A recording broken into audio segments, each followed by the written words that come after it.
All right, my friends, what's going on? This is Dave Sharpe, and I am thrilled. I am excited to talk about this topic with this man today. Uh, imposter syndrome, imposter syndrome, imposter syndrome.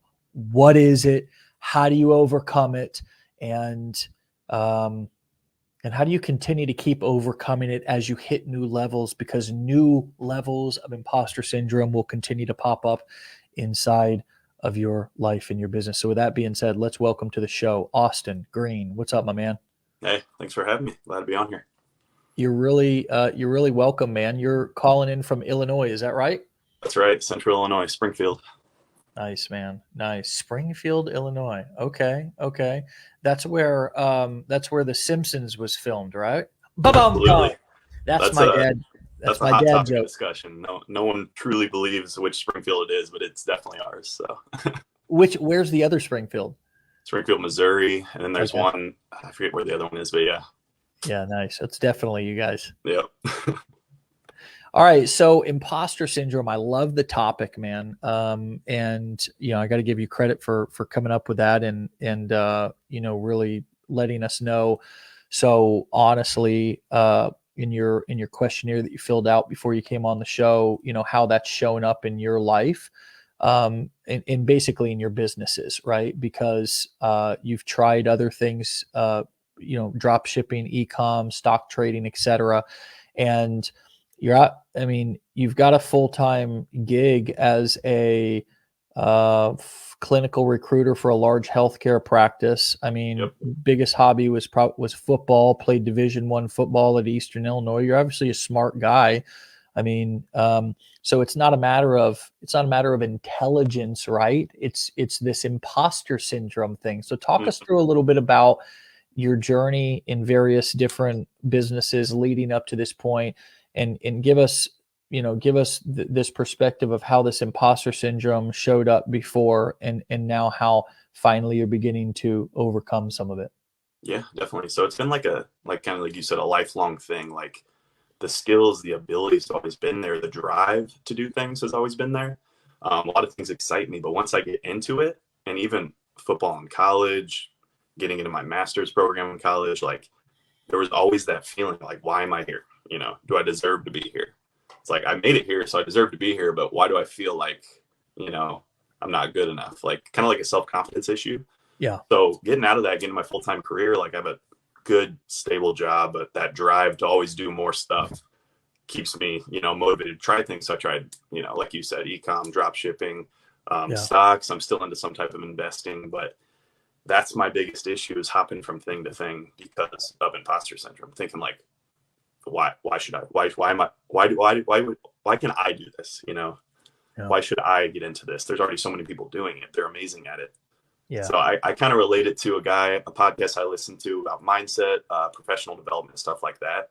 He talks about imposter syndrome and he goes, why would I want to get into this space if Tony Robbins is already out there?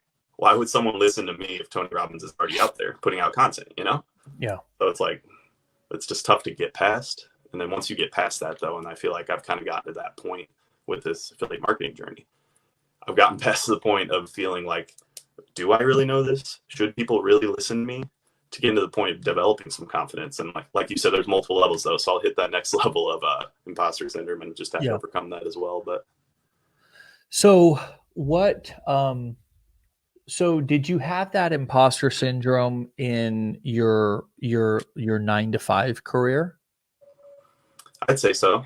I Yeah. mean, starting out something and not knowing anything really makes you feel like, should I be here for sure? Yeah. Um, and going into what I had to go to speak to a lot of people, speak to a lot of classes, really put myself out there, which I had never done. Yeah. So that was terrifying. And that definitely was challenging as well. And that made me think like, am I cut out for this? Yeah. There's already, people are great at this. My coworkers were fantastic at it, but it's just starting out, not knowing if you're good enough to do it and just kind of breaking past that. Yeah. So now let's transition to talking about what is happening for you now in your life, in your business, inside of yourself, that's allowing you to break through some of these limiting beliefs and these barriers. Talk us through give us some specifics. I mean, is it shooting videos? Just tell us what's happened how long has it been? A couple of months or so? A few months? I took the challenge in December and really got Okay. into it in about January, beginning of Okay. January. So, All right. So months. talk us through a little bit about the 2021, maybe the year of your breakthrough, right? What has been different and why, what is different now than before for you? Yeah. So, I mean, it started out just like all the others. I took the challenge, hopped on TikTok, got out there, terrified, afraid of what my friends would think, what my family would think, what my fiance would think. I was hiding it for a while, like it was terrifying. But just kind of where I really felt like I was breaking through is where I felt confident in the knowledge I had from the course, from going through the 15-day challenge. I mean, it was amazing. I feel like I gained so much knowledge and just continued to build off that to when I really actually started answering people's questions and they were benefiting from it and they were giving me feedback and appreciating it. And that's where I felt like, holy crap, like I feel like I'm helping some people out here. I feel like I'm meant to be here, and I think that's kind of where it shifted a little bit. Yeah. I felt like I really had my own business at that point, and that's something I could grow. So a lot more confidence for sure. So was it really the feedback? Was it the ability to get feedback from an audience and start to kind of answer questions? And do you think that was kind of a major piece for you that helped to push to kind of quiet the old voices of imposter syndrome for you? Yeah, definitely. I mean, initially it's just a concept, like you're putting yourself out there, and once you make that first sale, that's when it feels real. Yeah. And when you start actually affecting people and helping them, that's when it really starts to feel real. And that's when you feel like you're meant to be there. And I mean, that's the first month was hard for sure, but then it started to kind of snowball a little bit. Things came together and I started feeling great about it. So, Well, yeah, I mean, the first month, I mean, I see people who are affiliates of ours that can track, their customers. It's kind of the first time they've ever had, people consuming training that they've recommended, right? mm-hmm. And they're like, why are people not finishing? It must be something wrong with Right. Legendary or something. It's like, that's people, dude. So I've been doing this for over a decade now, and I'm going to tell you something about human beings is they're really good at starting stuff, they're really bad at finishing stuff. Mm-hmm. You know what I mean? And so that's just the way that it is. That's why a high conversion rate for a sales page is 3%, 4%. I mean, right. A high conversion percentage or finish percentage for somebody going through a course is we're not talking 50% here. We're talking 10% here, 15%, like somebody going through everything. Because there's even worse today. There's so many different things. It's like somebody will buy. I mean, dude, people buy stuff and don't even log in. Right. Like it's that bad. You have a lot of zeros for sure, bro. They don't even log in. It's insanity because and that just goes to show both the lack of follow through, but also maybe just the addictiveness of just like finding something new to watch on social media or whatever, like those dopamine hits, like it's wild, Mm-hmm. So yeah, I think that's a big point for a lot of you guys to remember who are listening in, is just that really to succeed in any business, but particularly online right now, is really grasping. Now, hold on. This is going to be a super, super complicated, theory that I just hope everybody can grasp, that you just have to make it past the 30-day mark. You know what I mean? I mean, in many respects, it's just about outlasting your competitors because most of them just can't hang on. They're going to quit, man. True. It's definitely true. So what for you has helped you to find your groove now? what does your day look like? I mean, what does your daily method of operation look like? By that reaction, it might be all over the place, but that's fine. Tell us what it looks like. What are you doing that's working? What are you doing that what have you done that hasn't worked? Talk to us a little bit about kind of what you'll do today in your business. Mm-hmm. Yeah, so I actually started it probably at the worst possible time for my full-time job. So we stopped hiring for a while with the pandemic, and then boom, I took the challenge. And then beginning of January, we had a hiring spree. So I was working, 10, 11-hour days. And while trying to build it, and that's why I say that first month was so rough, to stay motivated, to stay consistent and do it with everything else going on. So I'd say I usually get up about 6 a.m. to work on it because I got to get to work by about 8. So, and that's kind of what I identified. So if you have a full-time job and you're trying to build an online business, I think it's super important. Here's what I did to track your levels of energy throughout your day.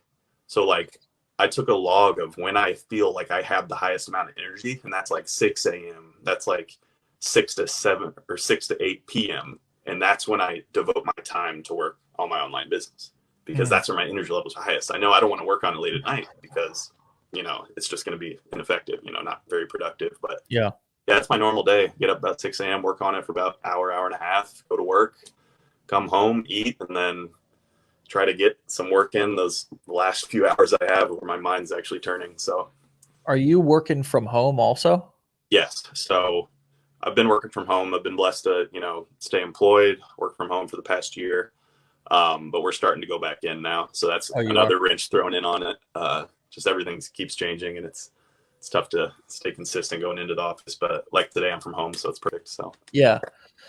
No, I think that's awesome. That's an awesome little tip and kind of hack that you've used. You kind of just figured out on your own. Like, when am I most energetic? And let me put that time into my future. Let me invest that time into myself, and then I'll go do whatever I have to do the rest of the day. And then for you, that 6 o'clock hour is another kind of spurt of energy, which I can kind of relate to that. You kind of get a little bit of a second wind. Mm-hmm. And then I really think that the big thing, man, is just really developing habits and being disciplined to stick with a structured schedule, mm-hmm. which is not really what a lot of entrepreneurs want to hear. They want to be free spirits. They want to work on the things whenever they want to work on them, and that's cool. I mean, if that really works for you, which that's about 1% of people, that you can really be committed and really be disciplined. But for the rest of us, even me, who is kind of a free-spirited guy, but man, when I got structure and discipline, and I don't have to think about every day when I wake up, oh, what am I going to do today? I wonder what I'm going to do today. It just, when I know and I don't have to think about it, I mean, I buy all the same shirts. I drink the same breakfast every morning, just so I don't have to think about those things. And I just can go right to work, or I can go do what I'm doing. I think that's such a big deal. So do you feel like you're going to be able to stick with that structure for a period of time until you can begin to get some real results that take you to that next level of confidence? Yeah, no, absolutely. I find it easier and easier to stay consistent once you are seeing results and you are seeing success and you're really enjoying it. So that's the big thing. It's getting easier as it goes. It's getting harder as it goes, but staying consistent, motivated to keep going is getting easier as it goes. So yeah, I'm hoping that stays the same. Kind of like you were saying earlier, get past that first month. Even just on TikTok, I've seen a lot of people blow up real quick and haven't seen them since. They were there for about 3 months, because I've been on there for about 4 or 5. So then there's the ones that stick through it, and they're the ones seeing success, and that, I look up to and I want to be like as well. So yeah. And I think there's a lot to be said, Austin, for slow and steady growth. Mm-hmm. I think that we live in a society, and everything is like this, that we want instant, and we want it big, and we want the best, and we want to be like the best, and we don't want to wait. We want it today. And then if we can't have it today, it's either your fault or I suck, Yeah. and it's very just one extreme to the other. And every successful person that I know, including me, the most success that I've had has not come from trying to go balls to the wall and build Rome in a day. It's been from really settling in to say, you know what, I'm okay with slow, steady growth because I know that that's going to eventually compound and pick up. And it has. Yeah. It has. Like, I mean, even Legendary, our company, we're at the place now to where we are bigger than we've ever been, and not by a little bit, by a lot. And a lot of that is because we're in the hottest market that I've ever seen right now, as far as people just looking for solutions online. But man, you know, I sacrificed a lot of things that could have brought quick windfalls of cash, you know, or might have, you know, brought, you know, 1 million views on a video or something. If I was to, you know, oh, I want to be famous. Let's try to but instead, like, we made decisions, and I made decisions that were best for our long-term growth. Like, for me, our content strategy is doing the show and delivering content and value to our community, because it's grown to the point to where we have a pretty big community now. Instead of going out and trying to, like, for me to be famous on social media for the general public, right? Like, that might have been that would have been an ego play. That would have been an instant gratification play. Like, oh, I want to have big numbers on social media, but I chose a long-term play. That's just an example of something. So I think that you bring up a really good point, man. And I think that's a great thought for us all to think about, particularly going into the weekend, is like, how am I building my business right now? Like a get rich quick scheme, you know, like, what am I doing that's unrealistic? And how can I shift those expectations and my actions to settle in, to not be so exhausting, to not have such unrealistic expectations, and to play more for the long game? How does that feel for you, and what comes up as I'm kind of ranting over the last couple of minutes about that? Yeah, so that's the biggest thing I see as far as comments, whether it be direct messages, stuff like that. People are like, don't buy into this. Don't get sucked in. I tried it a month ago, didn't see any success. Like, it doesn't work. It's like 1 month ago, you need to have patience. You need to let it grow. You need to plant that seed, get that knowledge and go from there. But it's not bad to have long-term huge goals. Like, that's great. But you need to have some short-term, smaller goals built within that and try to reach those. Because if you just look at the long-term goal, you're gonna drop off, because you just got to be patient. Those comments from those people are also looking at, like, our training like a biz op, right? Like it's a franchise, like, and missing the whole point of that. Like, if you're taking our challenge and you take training from us, we don't give a shit if you turn around and sell our products as an affiliate or not. Like, that's not, it's there's a much bigger play here, which is you going into any niche, and whether that be one at a time or multiple at a time, if you can create a scalable system to do that, and be selling products and building brands in you leveraging free. Now, certainly we can throw gasoline on the fire, and we teach our blueprint students how to use paid ads right up front, but just the element of free marketing nowadays and what you can do with it is just, it's insanity. Everybody's got their eye on crypto and, like, some of these other things that, appear to be, and maybe for some are a huge score, but they're the big shiny thing. Whereas for me, like, and I'm just saying this, a lot of people might say, Dave, you're crazy, especially if you got money, but dude, I don't own any crypto. I don't spend any time trading and doing that, because the big opportunity that I see right now is I see insane growth from everybody who's shifted their perspective from COVID, that know that they need to do something online, and they need to have second streams of income, and they need to understand how to market on the internet. And in the growth that we've seen over the past year, is proof of that. So I'm not saying, you said you're an investor. I have other investments, but right now it's like whatever the masses are doing. And like, clearly, honestly, the masses are talking about like crypto and all this kind of stuff.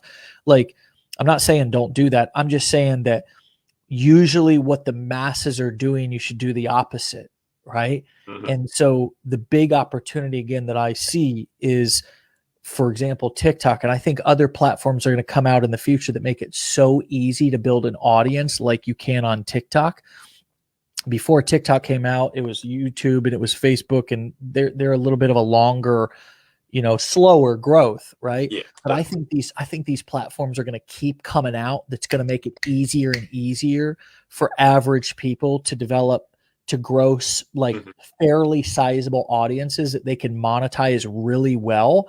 And if you know how to market on them, if you know how to generate the leads and sell affiliate products, you can, it's just going to be a never ending opportunity for the next, who knows how long, to be able to profit from the internet, man.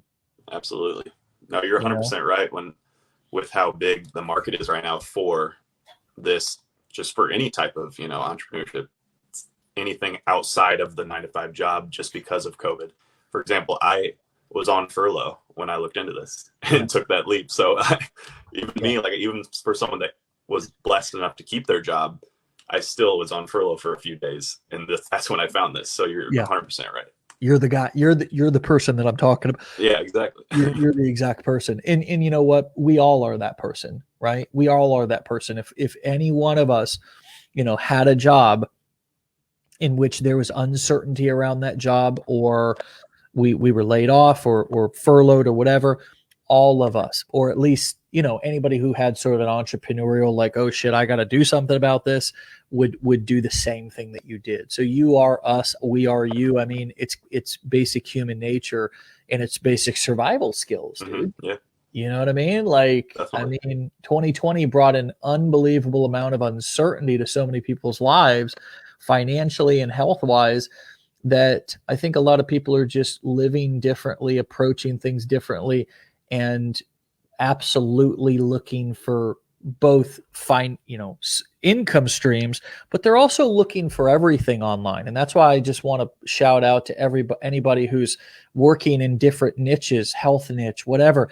People are looking for solutions online. People trust traditional medical, sources less now than ever. You thought they didn't trust medical sources before. I mean, anytime there's a big health thing, people's trust goes down. They're like, I don't know what to believe anymore. Should I take vaccines? Should I not take vaccines? COVID, this, that. It's politicized. It's just is all, and all that's to confuse people. All the politicians and everything. It's just to confuse people and control people.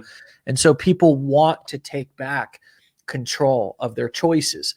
And so coaches, communities, courses, solutions, channels that provide value are all exploding right now because everybody's looking to sort of self-persevere or self preservation, right? Which is sort of the number one. It's survival. That's the number one rule in life for a human being, is self-preservation. They want to survive. We want to survive, and so this sort of mass rush onto the internet has happened, but there's also only half of the world that's on the internet, Austin.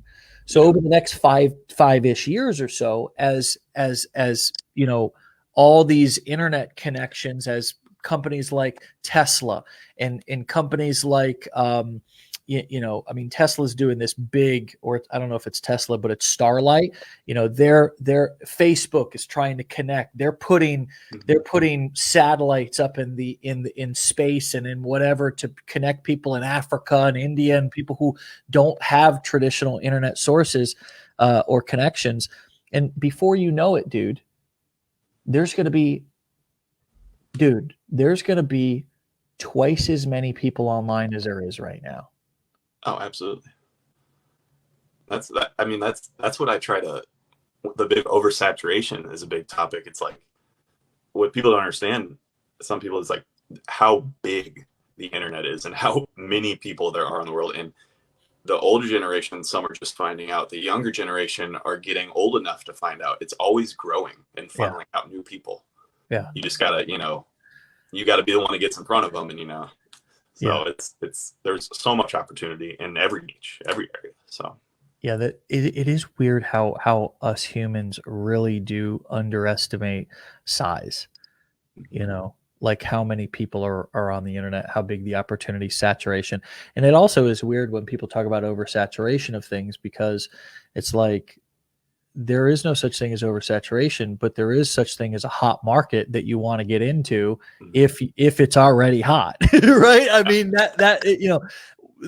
that's kind of an age-old marketing rule, which is, don't go into a market that is not already proven. But if a market is extremely hot, then get in that market and take advantage of all that buzz around a product, a service, a market, whatever. So no, you got it. You got it, man. You got the right attitude, you got the right approach. And I know that, that your future is going to be bright, just as long as you don't stop, which again, as we said, is kind of the golden rule of this. So, so what has your experience been like with our community, our company, our training? It's been amazing. I mean, the training was great. It definitely sets you up for success and gives you the skills you need to continue training yourself, self-educating. And that's awesome. Obviously all the resources you provide. But then the community is amazing. I mean, the community gets a lot of hate, like on social media and out there, but also gets a lot of love. So people that, buy in and get into the community, they realize how much people work together. It's not about beating others, but as much as it is empowering them. Like there's so many people that I follow and try to just emulate what they do and put my own spin on it just because they've seen so much success. And this could be someone with 300,000, following a bat, and someone with 2,000. Like, no matter where I'm at, I'm always looking at the community, and I tune into this every day. And it's a great community to be a part of. It's definitely one that makes it a lot easier to grow in and a lot easier to stay committed to, because everyone, has each other's back, and the education's so great too. That's hard to leave. Yeah. Well, thank you for that. I also, I'm aware of the hate, and, I enjoy every minute of it. You know what I mean? I had a goal, and I had actually forgot about this goal. This was a goal that I had a couple of years ago, but it was to get more haters. And I love it, man. I love it. I love people who think that they're like other marketers. I've seen some pretty talented marketers lately who are gonna, kill legendary and all this kind of stuff. And it's like keep saying my name, baby. Keep saying my name, because you got to pay me to say your name. You know what I mean? Exactly, like, right. I ain't gonna say your name. I'm not gonna go out there and engage in that, but keep saying my name. And awesome. And also, I mean, people who, there's a lot of guys, and I give them a lot of credit. They're really new, and they think that we're a one trick pony. And it's like, man, I've been in this game for over 10 years, man. You know what I mean? Like even when we started Legendary, I didn't start it for the money. I started because I love this industry, and this industry's changed my life. This business has changed my life. And so it's fun to see a little bit of the competition. I don't really have the energy to do the Mayweather McGregor kind of, right, yeah. I don't have it in me. Maybe 5 years ago I would have, but I don't have it in me. But it's fun to watch. I like competition. I like capitalism. I like people coming for me. Even when I'm not coming for them, like, it's fun. I think it keeps things fresh, but yeah, I've seen some of it. I'm aware of some of it. And I get a kick out of it, man. I kind of like, I think it was Destiny's Child, with Beyonce. They came up, or maybe it was just Beyonce, but she came up with a song, say my name when no one is around you, say baby I love you, right? That's so true. Oh man. Well, my brother, listen, have a great day. and have a great weekend. And thank you so much, man, for coming on, and keep up the great work, brother. And really, really proud of you, and just so happy to see you breaking through some of that old limiting belief stuff, that imposter syndrome. It's a powerful topic. It brought a lot of value today, and I hope you'll come back on and keep us posted as you continue to break through, man. Definitely, man. Appreciate you having me. All right, Austin. Take care, brother. All right. See ya. All right, my friends. You guys have we got some laughter in the comments. I wasn't even looking at y'all over here. I was just rapping with Austin. Okay. All right now. All right. Y'all behave out there. Go on and get out of here. Do something with your damn lives, for God's sakes. All right. Love y'all. Be well. All right. Be legendary. We'll be back here on Monday. Okay. If you want a reminder, remember, you can text WUL. Here's my little advertisement to 813-296-8553. If you want swag and hats and shirts and all that stuff, you can go to belegendary.shop. And remember, if you want something to do, if you want to grow over the weekend, then you can catch all of the replays, the audio version of the replays. Just look us up, Wake Up Legendary, on Spotify or Apple. And you know what? I appreciate you guys. I love y'all. Y'all are what makes this community so great, this family so great. I can't get enough, man. Y'all are a trip. Y'all are great people. I'm gonna try to come up with another song that I can bring next week, to break your eardrums. I'll think about that. And you guys have a fantastic weekend. All right. Peace.